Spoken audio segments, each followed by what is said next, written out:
Please welcome our guest, Kobe Bryant.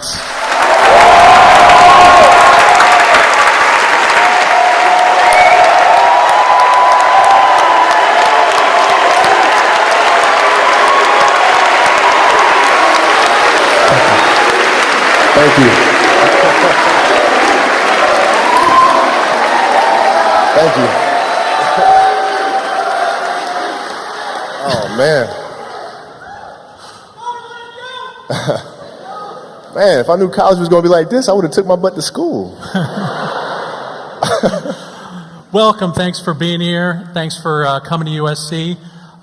Checking it out for maybe your 3 daughters who are on their way here. Yeah. One for sure. My other one's like, she's obsessed about going to UConn, so we'll have to try to figure that out. She's obsessed with UConn. By the time she's old enough, USC women's basketball will be where UConn is now. All right, that's what I'm talking about. That'll make my wife extremely happy to keep both of her babies home. So.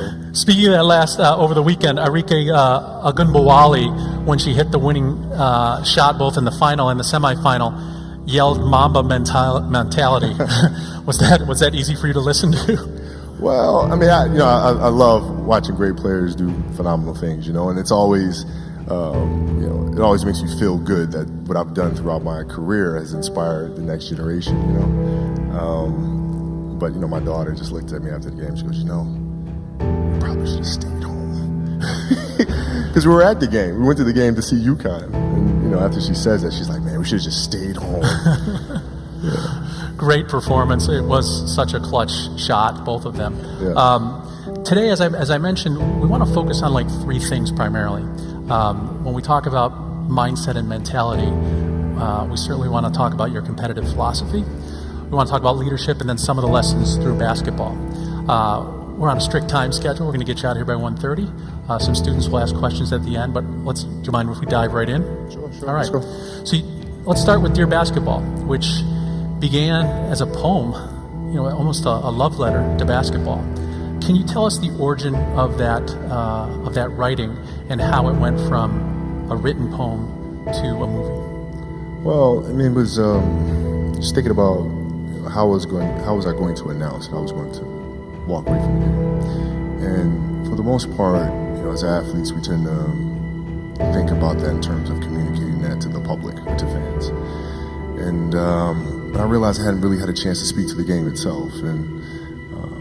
And so I decided that was going to be my focus. And once I had that focus, the words came pretty quickly. I actually wrote 2 drafts within about 30 minutes. And the first one was more confrontational in nature. It felt like the game was trying to tell me you need me. You can't walk away from this. This is who you are. So the first tone was more confrontational. It was like, no, I can walk away from it. I can do something without you, And then in every argument, you kind of calm down and you start seeing all the beautiful things that you learned from the game, which is the second draft that you guys hear now. But I wanted to make sure it was visual. So it's easy to say, tell the game, I love you so much. But instead, I wanted to paint a picture with that. So if a kid is rolling his dad's stinky tube socks up, chances are you love the game enough to do that, So it's trying to say things visually, and fortunate enough, Glenn Keane believed in the vision, and John Williams believed in the vision, and we turned it into an animated film. And give us a little bit of what's it like to be nominated and to win an Academy Award. You talk about being a kid and rolling up and playing basketball your whole life. When you were a kid, did you ever dream of hearing, and the Oscar goes to? No, I didn't. No. I mean, I grew up in Italy, okay? So, I didn't even know Oscars was a thing. I had no idea, And so, when the nominations came out, we were nominated. It was like, oh, that's pretty crazy. It's pretty insane. And then to actually win it, I remember winning and just looking at my wife and going, what the fuck? It's just like, what? Okay, all right, this happened. All right. And I remember after we won it, we got in the car and, it was like a late night, right? So we out hanging out and stuff. And it's like 4 a.m. And, we're in the car going back. And I look at my wife and I go, now we gotta follow this shit up. We're going to talk about Granity Studios and what projects you have coming, but you're right, you've set a pretty high bar. Just a little bit, man. I don't know what the hell. You do what with Glenn Keane and John Williams. It's all downhill after that. It's like, but no, it's been a fantastic experience. It's been wonderful. But even more important than that, I got a lot of funny looks my last year when people said, okay, what are you going to do when you retire? And I said, well, I'm going to be a storyteller. Okay, that's cute. What is that? I tell stories. Okay, all right, but so when you retire, you're going to go through different stages. You're going to be depressed the first week, the second week, and they would tell me this all the time. And so I felt like the nomination was validation that this thing is real. And I can do this. I do have talent other than dribbling and shooting the basketball. I can actually write. Yeah, and so I think that was the most important thing. That is a great lesson. No matter what you do, there's other talents that you haven't nurtured yet that are sort of waiting there for you. Let's talk about your focus on basketball, since that was the predominant part of your life. When did you start playing basketball, and at what age did it become your primary focus? I was just born to play, man. I started playing at like 2 years old. And my father wasn't one of these fathers that was like, you're going to play basketball, or, he wasn't one of those guys. He was just I was just around the game a lot, and I gravitated to the ball, and I was completely geeking out about like the smell of the ball and like the way it sounds when it hits concrete versus how it hits a parquet floor, and like the sound of the nets and the different material of the nets. And there's certain basketball hoops, like in high school gyms and in college gyms, the rim sits slightly above the lower part of the backboard, and it was like I was geeking out if I got into a gym which was like the NBA, with the lower stanchion of the backboard and the hoop were completely parallel with each other. Like little shit like that would freak me out. So to answer your question, I was born to do this thing, man, and I did it nonstop all day long, from the age of 2 to when I retired, man. And it's interesting from the movie and from what you say, it is as though when you fall in love with something, truly fall in love with it, you don't really have a choice. It chooses you, right? And then you sort of become, indebted to that. So it's interesting to see it come out as a love letter, because no one probably would assume that would be the way you would express it. Sure. Well, no, I mean, it's that's the trick, isn't it? It's finding what you love to do. I mean, we talk about hard work all the time. It's like, man, if you got to get up every single morning and remind yourself how hard you need to work, you probably need to choose a different profession, because that shouldn't be there. I wake up in the morning excited to get to it. If I'm not training, I'm missing it. If I'm not watching a game of basketball, I miss it. There's no place I'd rather be. And if you have that feeling, then you're truly doing what God has put you on this earth to do. Great advice. And then you left, you went from high school, you didn't leave high school, you graduated from high school, you went directly to the NBA. You were so young, you were 17, that your parents had to sign your first NBA contract. Yeah. So, right.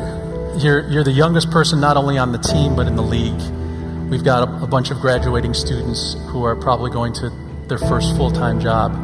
Do you have any advice for students entering an organization and being the youngest person, not in the room but in the whole company? Well, I mean, in business it's a little different.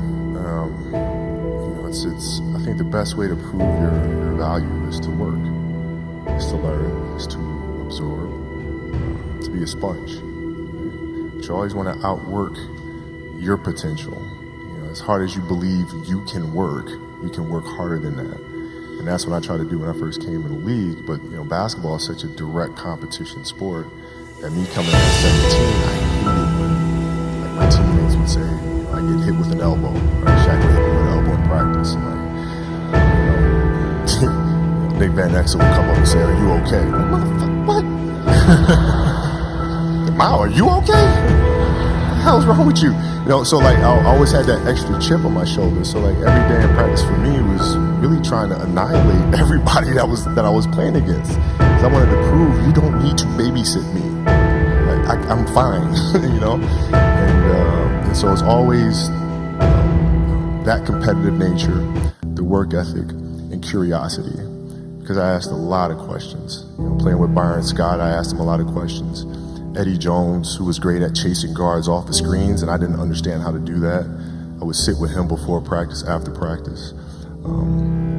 Magic, James Worthy, Kurt Rambis, Kareem Abdul, all the Laker greats. I would always sit down and just ask them questions about certain games that I studied growing up. What actually happened there? What did you feel there? And why? You know, Bird tough to defend. Why? Because he looks slow as shit to me. So he's like, I'm missing something. So like, tell me what I'm missing. You know what I mean? And so I would always ask questions and try to learn as much as I could. Right? No? I was a different generation. You guys probably never even seen Larry Bird play. Which is, just how many have seen Larry Bird play? Hey, everybody's seen Larry Bird play. That's not a high enough percentage. We got some work to do. They are 18 to 22, so it's before their time. But I just thought that could be the greatest meme to send to Boston this afternoon. Well, my kids have never seen Jordan play, so yeah, that's crazy. They don't know. That's like, crazy. They don't know. It's weird. Let's dive into your mindset, because I really think that you have so many things that translate beyond sports. When we talk about mindset and beliefs, we talk about limiting beliefs as sort of being the ceiling of your potential. How you think about yourself, whether positively or negatively, that's probably what your potential is. How do you stretch your beliefs and make sure you are continually pushing the boundaries of your comfort zone and your capabilities? I just dream. I have dreams, and dreams they should be pure. And I think a lot of times, when we're born into this world, we actually wind up going backwards. And it seems like the more we mature, the more responsible our dreams become. And the more governors we put on ourselves and our ability to dream and to reimagine. And it's always a fight for us parents and for you guys to make sure that your dreams always stay pure. And so it's not a matter of pushing beyond the limitations and expectations. It's really a matter of protecting your dreams, protecting your imagination. That's really the key. And when you do that, the world just seems limitless. And when you set your dreams, a lot of times, especially in business and entrepreneurship, you have a big vision, and people will instantly start asking you how you'll do it. And so what we tell people is don't get caught up with the how, because if you know every step to accomplish your dream, you haven't really dreamed big enough. You shouldn't know every step of the way, and you'll have a tendency to walk it back. And so I would say, be unrealistic in your dreams as well. Well, let's talk about one game in particular. We're not going to cover basketball highlights because we'd be here for months. But let's talk about one game and how that sort of shatters the notion of what some people might think is possible. In 2006 against the Toronto Raptors, you scored 81 points, which is second only to Wilt Chamberlain's 100 points. No one has really come close to your total since. People have been in the 60s, including you. You went 28 of 46 shooting, 18 of 20 free throws. You scored 55 in the second half and 28 of your team's final 31 points. There's the scorebook above us that shows the scorebook. And the answer to the trivia question, who was the second leading scorer of that game, is? I have no Smush idea. Parker.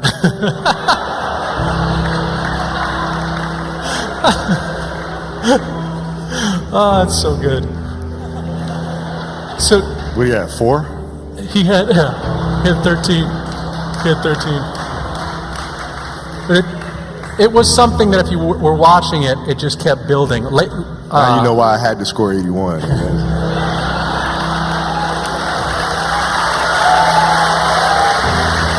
Tough days, man. That was tough. If you do look at that lineup, you do understand it. See, I'm not even. But at the time, the owner of the Lakers, Jerry Buss, said it was like watching a miracle happen. And for those of us watching on TV or were there, it really was one of those things you just couldn't believe was possible. Did you during the game, did you have to sort of reset your beliefs? I know Lamar Odom was saying you can't get 60, you can't get 70, or did you just let it flow and whatever happened, or were you really gunning for numbers? No, I always dreamed as a kid that it was possible to score 80 or 90 or 100. I always just had a dream. Sometimes you lay down in bed and you visualize things. You just kind of that's at least how I would go to sleep. I'd lay down, I'd imagine playing for the Lakers, and I'd imagine what the uniforms look like. I'd imagine where we'd be playing, and the smell of the arena and all sorts of stuff. And I would see myself, getting hot you know, just go 10 straight points. But in a dream, like, why would you ever interrupt that? Like, you're not going to have a dream and be like, okay, then he misses his next 6. Like, it's not going to happen. So you just keep dreaming and dreaming and dreaming, and before I go to sleep, I'm like at 120 points, you know? And so when you grow up, downloading that into your brain over and over and over, and then, you know, that summer, I made 1,000 shots a day. 1,000, right? That's on top of weight training and my conditioning. I made 1,000 shots, and it weren't just shots. It were shots that you saw in that game. They were specific shots. I mean, it was coming out of the corner, going to the pinch post, footwork in the post, coming off the screen. It was very specific. So when you download that into your system and you go out in the court and you're just executing things that you've done thousands of times before, and you have that dream, then that becomes possible. Yeah, everything's been not choreographed, but it's been practiced so many times that it's second nature. There's why reinvent it? Like, I don't understand that. You go out and play the game and you're just trying to create something new.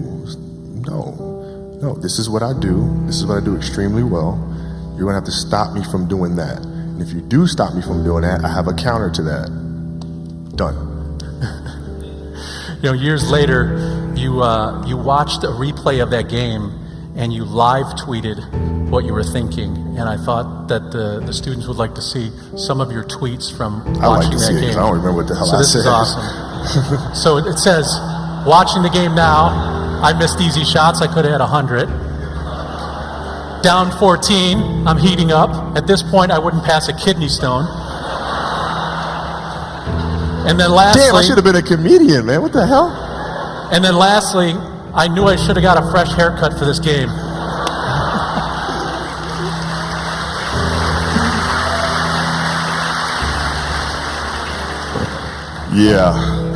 Yeah, but missing 2 free throws is kind of ridiculous, though. Because like, you make all those shots and you miss 2 free throws, you know, it's just kind of silly. It happens. Yeah. Let's talk about mindset and philosophy, because we tell students that it's very important that you have a personal philosophy. In your basketball career, did you have an articulated competitive philosophy, something short that meant something to you that really stood for what you played? My philosophy was a very simple one. And this is where I think film plays a big part of my life. Rudy was one of my favorite films growing up. Right? And if you guys haven't seen Rudy, I suggest you watch Rudy. The reason why it's it's Notre Dame. It's Notre Dame, so we don't get guys, crazy about that. I think the USC football program has done okay over the years. So it's. But after watching that film, I come to understand if I could work that hard every day, with being blessed with the physical tools that I have, what would my career be? And I made a promise to myself from that day that I was going to work that hard every single day, so that when I do retire, I have no regrets.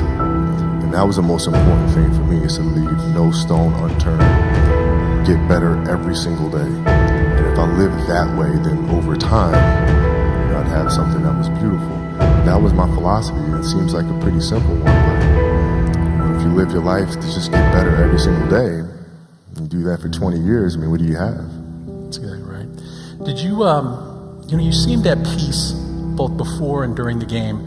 Pre-game, we watched you. During the anthem, you seemed to go to a place. Were you generating calm, focus, confidence? Do you have a mindfulness or meditative practice that you used while you played? Yeah, well, Phil introduced meditation to us when he came to our team in 99, 2000. And it was something that I instantly gravitated to because I could see the effects. Right?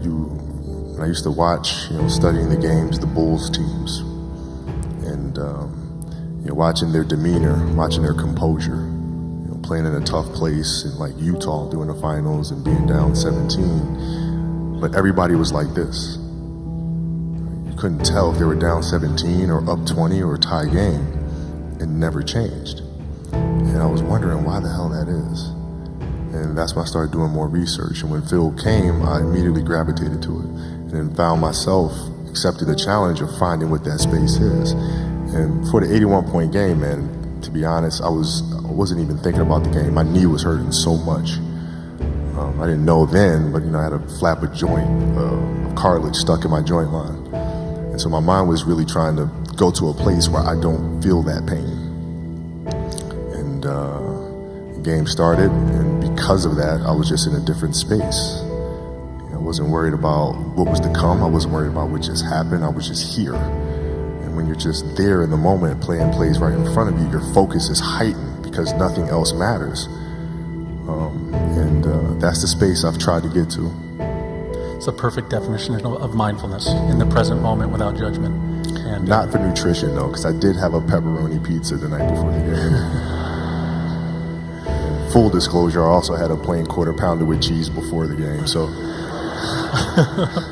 to be young. Dinner of champions, exactly. Yeah, you wouldn't eat that now. Yeah, nutrition didn't come till later. So you talk about practice, and I want to underscore that. Allen Iverson, a phenomenal player with the 76ers, famously ranted about, when asked by a reporter about missing practice. And he just went, practice, we're talking about practice. I mean, it's practice, not a game. I mean, it was classic. He went on for minutes. The Iverson approach is not the Kobe Bryant approach. You really focused on practice. Tell us what you brought to practice and how you sort of made that standard for the rest of your team. Well, here's why practice was important to me. Not from just the standpoint that I enjoyed playing. Like, I enjoyed being there. I enjoyed getting better.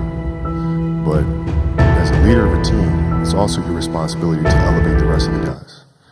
And what people tend to get stuck on a lot is saying, okay, the way to make players better is to pass them the ball when they're open. That's a very trivial way to look at things. What you have to do is you have to get them emotionally to want to be better. You have to get them to an emotional space where they wake up every morning driven to be the best version of themselves, right? And how do you do that? And in practice, for me, it was a chance to drive them, to challenge them, right? And this is where you have to know your teammates.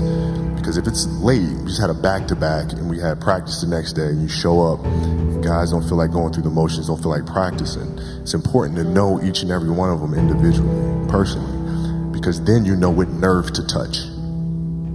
Some guys, it's like, okay, come on, let's, we can do this. That'll get them going. Other guys, no. You got to figure out what button to push. Powell was always Spain. If I tell them how they lost in a gold medal to us and how they're going to lose again, how I'm going to beat your ass in practice just like I beat you in a gold medal game, he'd hate that. He'd hate that. But that's what practice was. You have to drive them. You absolutely have to. And if practice is more intense and harder than a Game 7 will be, then a Game 7 will be easy. But if it's not, then that's when teams start folding and capitulating.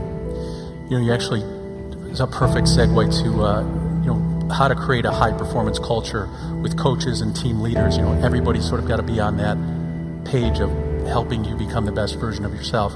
Speaking of that, we have someone who'd like to ask you a question from Seattle. Please roll this question. Hi, this is Pete Carroll from the Seahawks, joining in with Professor Belasco's class and with one of the all-time greats, Kobe Bryant. I'm thrilled to be part of this night.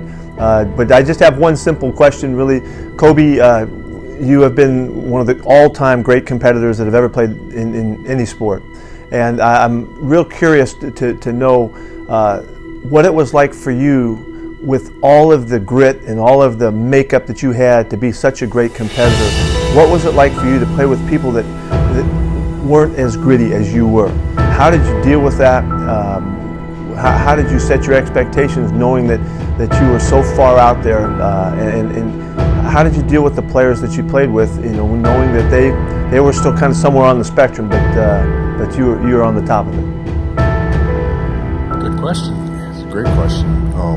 My response might sound a little tough, but I'd kill him right there. It's tolerance for that, the kind of culture that the Laker organization stood for in winning championships is not tolerated. You're going to show up to play, and you're going to lollygag through this scrimmage, through this drill. I'm going to beat you. I'm going to let you know I beat you.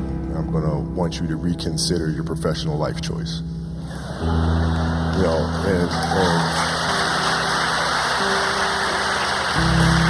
and for the most part, you know, people will say, okay, that doesn't make a great teammate. Well, I'm not here to be a great teammate. I'm here to help you win championships.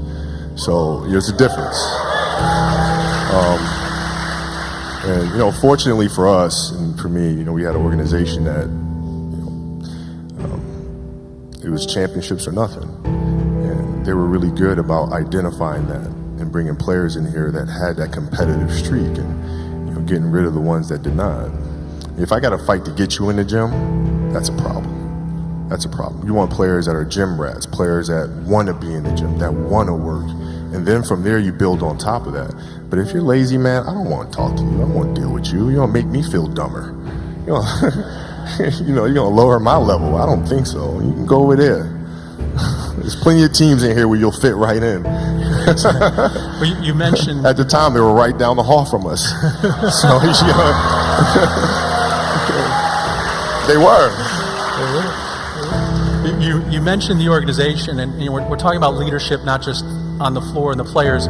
Within a basketball franchise, the players, you know, they're accountable to each other, to the coach reports to the GM reports to ownership. Let's look at leadership from both the players' perspective and the organization. So to help us with that, please welcome the president and the controlling owner of the Los Angeles Lakers, Jeannie Buss.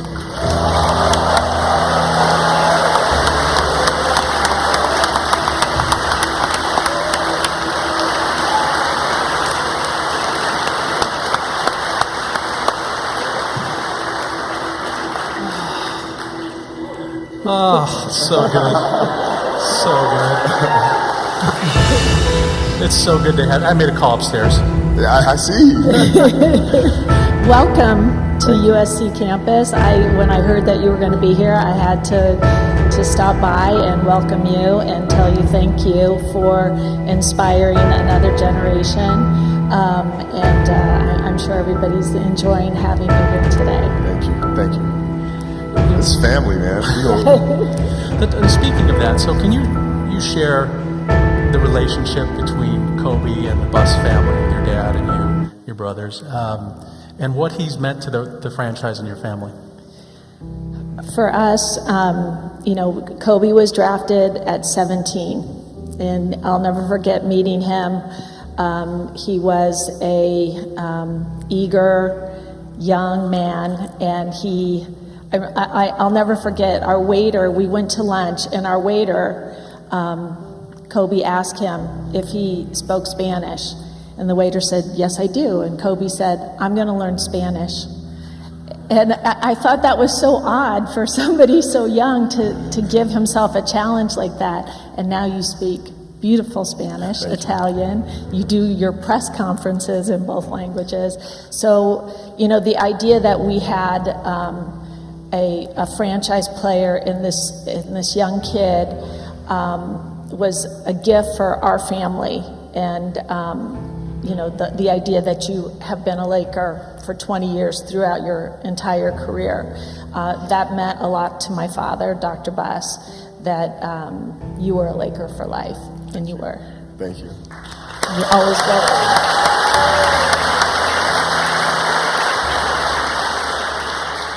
So what changes, we're talking about leadership, and I want you both to answer this. What changes did you notice in Kobe from coming in at 18 to maturing and becoming sort of the leader, not just sort of Shaq and Kobe, but what changes did you notice over time in him? When you have your star player who is the first one at the gym and the last one to leave, it sets the bar for everybody else. He made my job so much easier because of his leadership. I don't think he ever really gets the credit for the amount of work that he puts in, because he made it look effortless. And, you know, sometimes, you know, his teammates would get a little frustrated with you because you did set the bar so high. But that's what made the Lakers great for your tenure as a Laker. And we miss you.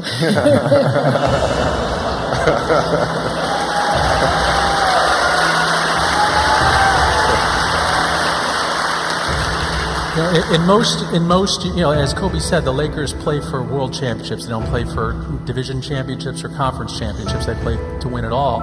And from 1997, when Kobe came in the league, through 2012, the Lakers were in the playoffs all but 1 year. The last few years of Kobe's run, they were a young team and they were out of playoff contention. How does your attitude and leadership deal with changing goals? I know it's good to say that you want to win the championship every year, but it probably wasn't really a realistic one. So how do you adjust? How do you adjust as the team leader? And then what conversations does ownership have with the coaches and teams about rebuilding? Jeannie is so sweet. She saw me work so hard for so many years. And the last few years, her and Rob, who was at the time my agent, called me and said, listen, we are so sorry for what happened to this team. We're sorry that we don't have, seriously, it's like we're sorry we don't have a team around you that can contend for a championship. I mean, so we could make a few calls and get you on a contending team. If that's something, because we just feel horrible about seeing you going out there and struggle. Remember this? And I sat there and I listened. I said, we've known each other for a very long time. Now I'm questioning myself because I'm wondering what about me makes you think I would jump ship? We don't do that. Because we don't do that. We couldn't take losing and how angry you would get. I know. That's probably what it is. We were scared. Yeah, I flipped a few tables. Maybe more than a few tables. It's like that Kobe face.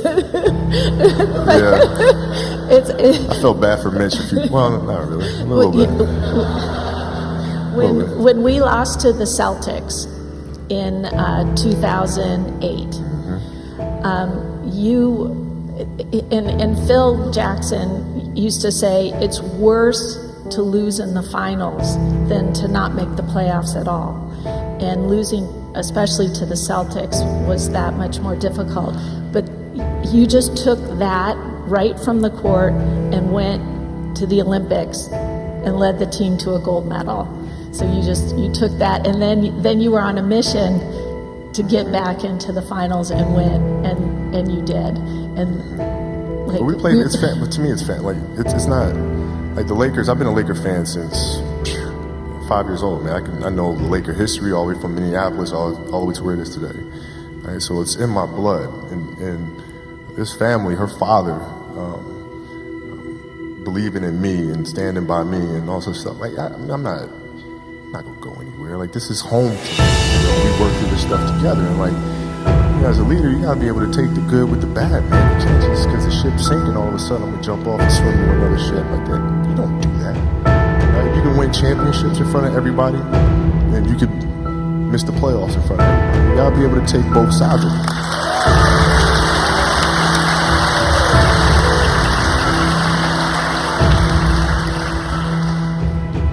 Or sign with Golden State. But they weren't losing. It's the opposite view. It's the opposite view. No, it's hard. It's hard to stay. It is hard. And that's why in the jersey retirement ceremony, I talked about that. It might have been easier for you to leave, and you didn't. And that, Yeah. If you're doing something that's so easy, man, you might want to reconsider what you're doing. I can't. Durant's been a friend of mine for a very, very long time. Yeah, I mean, he's been a friend of mine for a long time. So is LeBron and all those guys. Would I make the same decision? No. But that's their decision. That's their choice. I would have stayed, but it is what it is.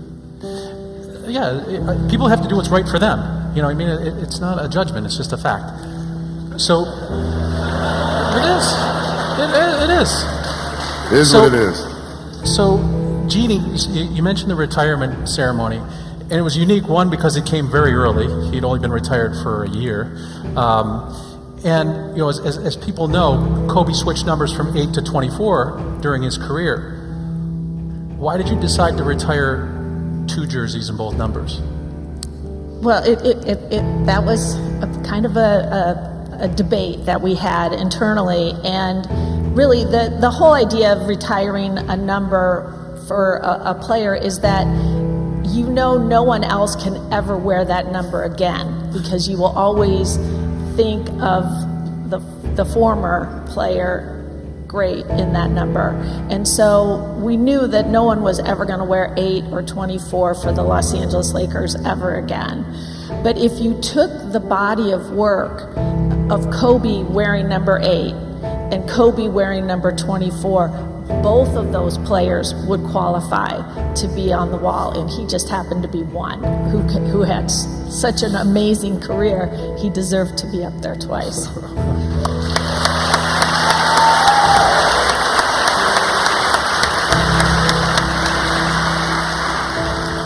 I'm so grateful that that Jeannie was able to come here. I know you've got another commitment that you have to go to.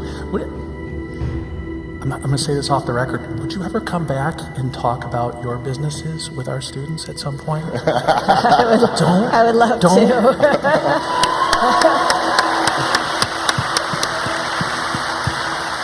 Let's thank Jeannie Buss for coming by. Thank you so much. Thank you so much. Jeannie Buss.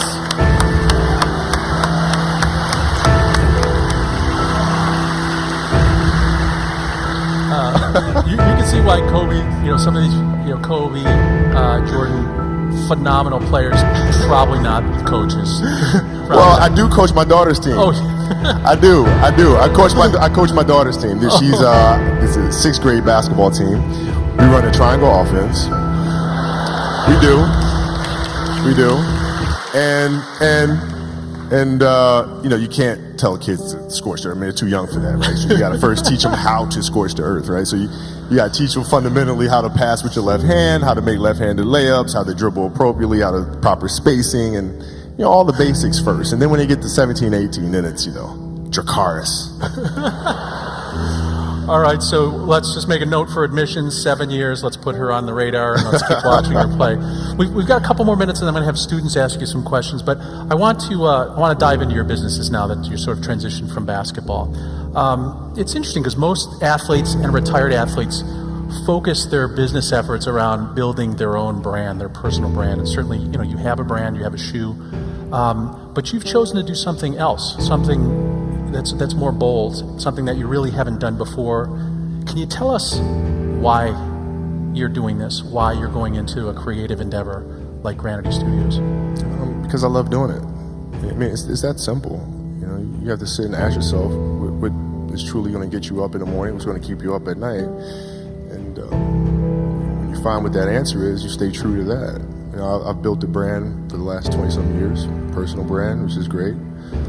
But that is not where our focus is going to be for the next 50 years. Right? It's what we are doing now. Are we taking a big risk? Yeah. But I think that if we focus on one thing and do that one thing exceptionally well, we won't fail at that one thing. So sometimes you got to put the other stuff to bed and focus on what you believe is the core of the company. And that always starts from what you love to do the most. So let's focus on Granity. Bryant Stibel Partners is primarily a venture fund, invests in early stage and growth stage companies. Your partner, Jeff Stibel, very experienced investor. You guys have had some wins already with some great companies. But I want to spend some time on Granity because I think that's where most of your creativity is expressed. We talked about setting limits and artificial limits and beliefs on ourselves. Granity Studios, what does the word Granity mean? It means greater than infinity. And I just took those words and made a new word. And the whole idea is that when I started playing the game, everything was about trying to be the best. Win as many championships as you can, yada, yada, yada. You get older, you start to understand that really it's about the next generation. That these championships do come and go, right? And there'll be other people that win championships. But the most important thing you can do is to pay everything that you learn forward to the next generation to come. And that's truly how you create something that lasts forever. Right? And so the fundamental belief of the company is create forever. Now, how do you do that? And that's how you create something that's greater than infinity. Inspire one who inspires the next, who inspires the next, and on you go. And that's the foundation of it all. That's great. And Granity Studios sort of two different areas, content production and publishing, right? Can you tell us, on the content side, tell us about Detail with Kobe Bryant and, is it Puny Pete and Friends? Puny Pete and Friends. Tell us That's about a fun those two one.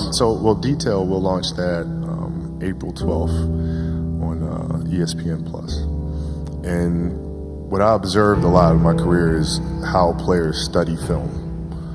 Because now it's become like you watch game film and you see what you do right, you see what you do wrong. Okay, let's do more of that, let's do less of that, right? But the way I grew up, from Tex Winter, Phil Jackson, the way film was broken down, it was broken down to the smallest detail. It was broken down to the right angle. It was broken down to foot placement, timing, looking at the posture of a teammate. You know, what could he be thinking? What could he be feeling? Same thing with the opposition. Watch the feed, watch players go into the timeouts, who's talking to who's not talking. You start looking at every little thing. And so watching the game for me would take like 5 hours. And that attention to detail is what's missing. So I felt like if I can put that in a show, and have the next generation, these 11-year-old kids, 12-year-old kids, start watching the game at that level, what are they going to be when they're 25? What level will they be at then? It's a passion of mine to get that thing going. Like I said, April 12th will be the first episode. It's so interesting, you know, we learn so many things when we're younger, and then we never really turn back to learn how to learn. And so this is a tool to learn how to learn and learn how to become great. And then what about Puny Pete and Friends? Puny Pete is like, it's decided to create like a sports version of the Peanut Gang, which is like the funniest thing. It's awesome. There's these little kids, this kid named Puny Pete, and God bless his heart. No matter how hard he tries, he can never seem to get shit right. But he tries and tries and tries and tries. And it's a podcast. And what I wanted to do with the podcast is, you know, typically you hear a person talking, and then the podcast almost becomes white noise because you kind of hear somebody talking, and then you gotta do you pay attention. But what I wanted to do is take it back to, you know, where there was no TV and sports was telecast on the radio. So we have these two characters, Clark and Kimberly Spice, and they're the announcers. So they're our vision into the world. So they want to grow up to be the greatest announcers ever. Right? And so they're commentating on what it is that we see, and you have these kids that are out there playing all of these sports, baseball, football, basketball. And it's really about the relationship between them all, and about the power of dreams and success and failure. And it's a series about their journey, but it's fun. And it's podcast, right? Podcast. And on the publishing side, I've heard that you have like 9 different novels in development. Can you tell us what realm they're in, and what role do you play in generating the characters and the content? It's YA, and it's all sports and fantasy. So, having kids, if I try to tell my daughters you have to work hard and all sorts of stuff, like they just kind of look at me like, yeah, Dad, yeah, we get it. And they just kind of go in one ear, go out the other. So I've had to start trying to figure out how to seed that into stories, into content, the short stories, right? Stories I can read till that bedtime. And then that's when the messages would sink in, because they pay attention to a character more so than they would pay attention to what the hell I'm saying, But I trick them because I wrote the story. Ha ha ha. And so that's where this whole idea kind of started. And from there, I just started kind of outlining different characters and creating an entire world that's centered around sports and fantasy and magic. And the first novel series that we'll release is called Willoughby Wizenard. And it's a magical coach that comes in to teach these kids the magic that's within them, and use fundamentals of the game and the emotion within each character, and how they navigate those emotions to reach their full potential. Those are universal themes. It sounds like you're sort of using the Disney model. You're building a studio in Orange County, getting Hollywood talent to come down there and join you. Well, we need great writers, editors. If there's anybody in here in this room that fits that bill. We're in Costa Mesa, so anybody that loves sports and loves story and loves fantasy, so it's got a home for you. We just happen to have the #1 cinema school in the world, probably the most storied athletic heritage in all of college sports, great business school, great engineering. So I think there'll be plenty of people that will probably be joining you at Granity. Awesome. And I'd like to, before I turn it over to the students to ask questions, I really find it fascinating that you have sort of immersed yourself in something that is, very different than professional sports. It hasn't really been done before, and that I hope you see your creative side through Granity like you fed your competitive side through sports. And I just wish you all the best. Thank you. Thanks. Thank you.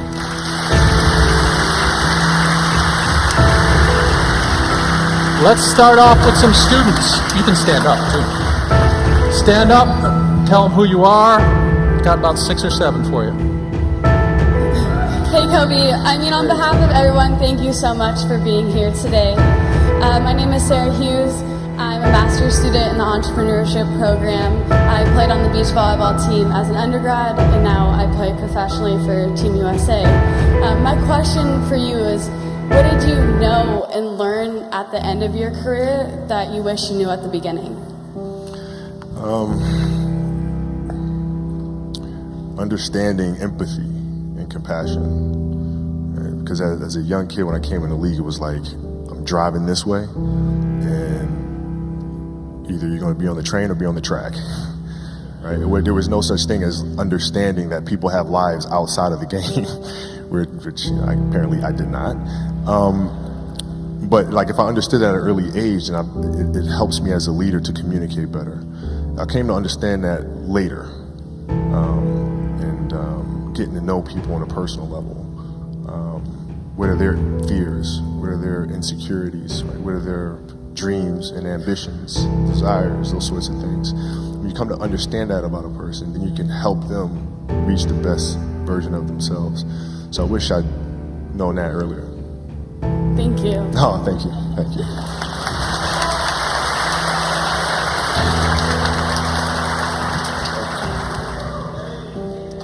What's up, Kobe? How you doing? What's happening? I'm Jordan McLaughlin. I'm a senior here, working on my master's in communication management. I played on the USC basketball team here. My question for you is, I'm preparing for the NBA draft right now. So what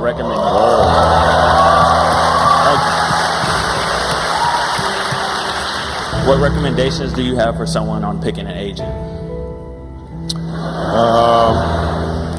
Don't, because it's a dying business. I hope there are no agents in here. No, I'm kidding. I was very fortunate because Rob was the kind of agent that worked in collaboration with his players. Right? So my advice to you is find an agent that's going to collaborate with you, not point you here, point you there. Right? Or work behind the scenes in the shadows without you knowing what the hell's going on. Right? An agent that's going to have you be a part of the meetings, right? Have you in that room, discuss with you. Not just pop a contract in front of you, but actually walk you through clause by clause what it is that you're signing or getting into, and get your feedback on it. If you can find an agent like that, man, you're doing well, man. Appreciate it. You got it, man. Good luck. Thank you. Good luck.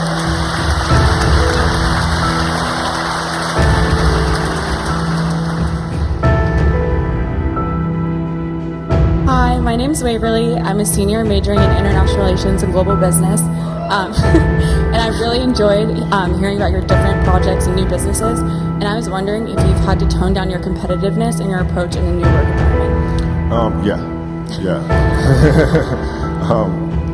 More than a little bit. Yeah. No, well, like I said, basketball is different because it's such a direct competition.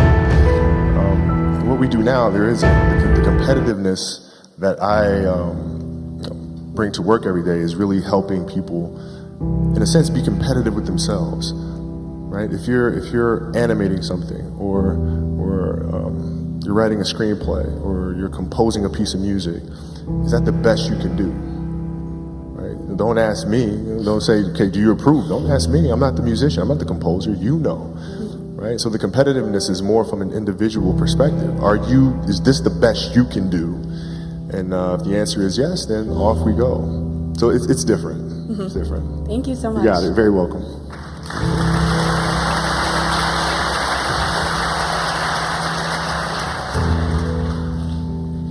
Hi, Kobe. Hey.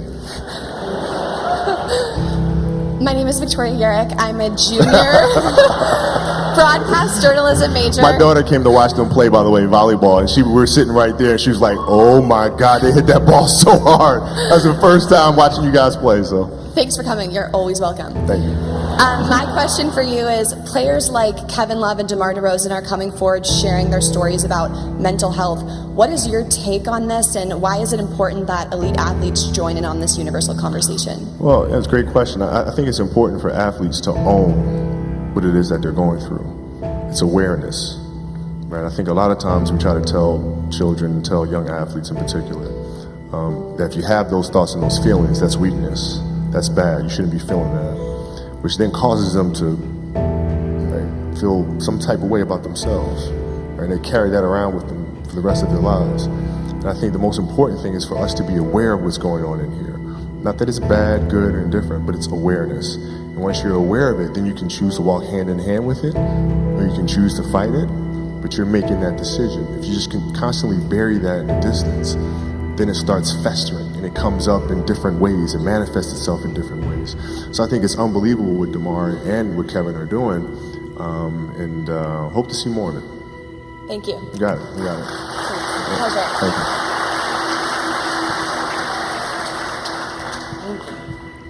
Hey, how you doing? Fantastic. I'm Satori. I'm a dance major here at USC. I'll be the first graduating class, and I'm a junior now. So of course I have to ask, a lot of times dancers and athletes find themselves at odds with each other, even though their crafts sort of demand the same thing from them. So I have to know, how do you see dance and other art forms and athletics in alignment with one another? Well, there was a year I played Indiana Pacers in the finals. I rolled my ankle really bad. Jalen Rose stepped under me on purpose. He admits it now, finally. Rolled my ankle really, really bad. I came back, finished the series, but I couldn't touch a basketball until mid-September, which was driving me crazy because I couldn't train. But I looked at, this was like the 10th time I rolled my ankle in one season. So I'm looking at that and I'm saying, okay, I got to address that. And so being that I couldn't get on the basketball court, what I did was I took tap dancing lessons. Okay. No kidding. I took tap, and tap was like the best training for me in the world because it strengthened my feet, it changed my rhythm and my approach to the game. I was able to change speeds when I came back the following season. I think dancers put way more strain on their body than athletes do. And I think there's a lot that can be learned from that. My daughter took ballet for several years, and I would sit there in the class, right? And I didn't know what I was getting into because I don't know anything about ballet, right? But I'm sitting there in the class, and I'm watching her, and I'm watching her get the first position, the second position, and I'm learning the structure and the rules that go along with that. And as athletes, there's a lot to be learned from that. Because if you simply go out there and perform and play, yeah, you'll be great every now and then. But if you play with structure, if you understand the rules that come along with that, the discipline that comes along with that, then you reach another level. But you guys have my respect. If other people that don't see that, they're idiots. That's on them. Thank you. You got it. Thanks.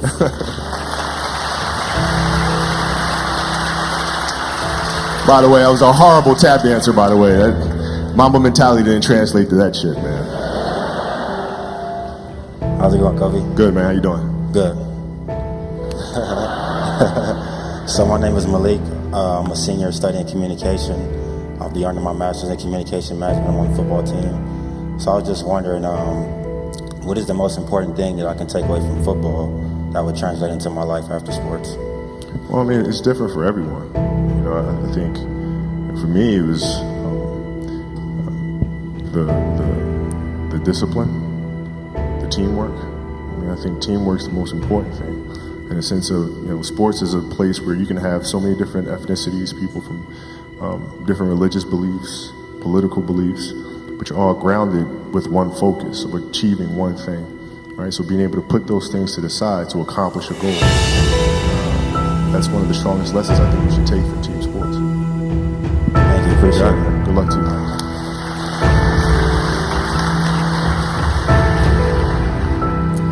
How you doing? I'm Captain Corbin Pierce. I'm a reconnaissance Marine. All right. And also a father. So I have a last question. I have a family question. Off the court now, how do you inspire and foster that vision of greatness in a child? You talked a little bit about the stories you tell them. A mentality that's very different than what they see every day in social media and so on. I try to get my kids to see the beauty in the process. So when they got old enough, I used to take them with me to workouts. And they used to be over there kicking a soccer ball around or whatever, but they would see. Right? It's not they're sitting there and watching them, but they would see. They know I'd get up at 4 o'clock in the morning. Right? They know I'm training again. And this film, Dear Basketball, I mean, they were there with me as I was writing it and going through the animation process, going through step by step. And I think the important thing that we can do as parents is to lead by example, but also encourage our children to think incrementally. Not to say, okay, I want to be like, Gianna, for example, my daughter who plays basketball now. She said, Dad, can you teach me how to play basketball? I'm like, sure. She's like, okay, I want to be better than you. I'm like, all right, cool. Let's start with 15 minutes a day, right? And for 15 minutes a day, we just stood right in front of the hoop and just shot, right under the hoop. We didn't move around, we didn't do any dribbling, just 15 minutes a day, just shoot here, right? And you do that for a month and a half. And then next month, you step back. Next month you step back again, and then you start working on dribbling, right? And so I think through actionable things is how we teach our children, right? Because we can sit there and tell them, we're not, we're a kid, you didn't listen, right? But through sports, you can teach them how to think things incrementally, because that's the way they behave. And if it becomes a part of their process in sports, it'll become a part of their process in life as well. Thank you. It's an honor to hear you talk. Thank you. Thank you.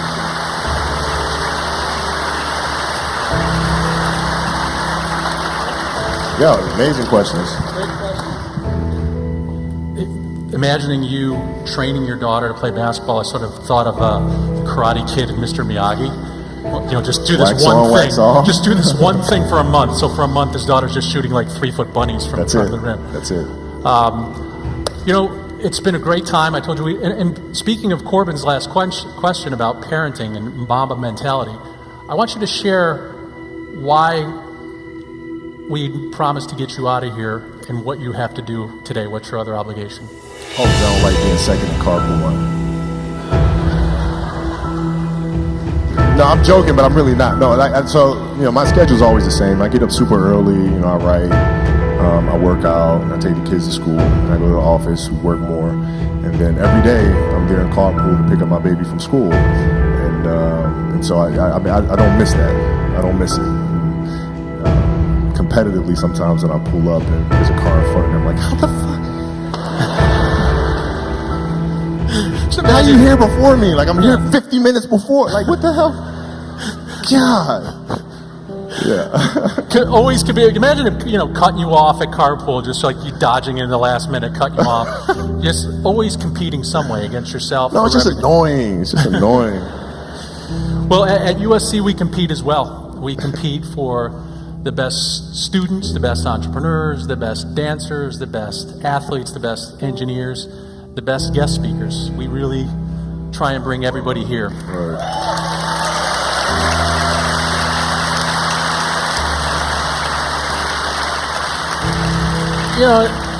It's sort of interesting because he went directly from high school to the pros, technically he has eligibility left. He does.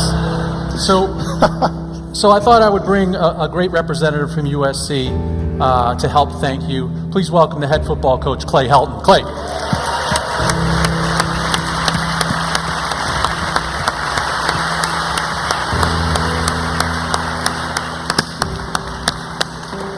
You would be the prettiest whiteout on the face of the planet. I know that. Well, Kobe, thank you so much. Thank you for what you've done for the city of Los Angeles, for what you have done for this Trojan family today. I'm going to tell you, the greatest gift you can give somebody is your time, and you gave your time today into your mindset. I've always thought that you were one of the most fierce competitors in the history of any game. Today I now know that you are the fiercest competitor, and you taught these young people that to be great, you have to welcome competition. It's something that is innate in all the great people, and no matter what field you're in.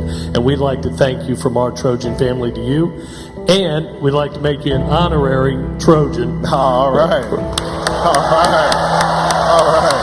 Look at that, man. Sweet. How about that? Yeah. Thank you. Yeah, thank you. Appreciate you being you, buddy. Thank you.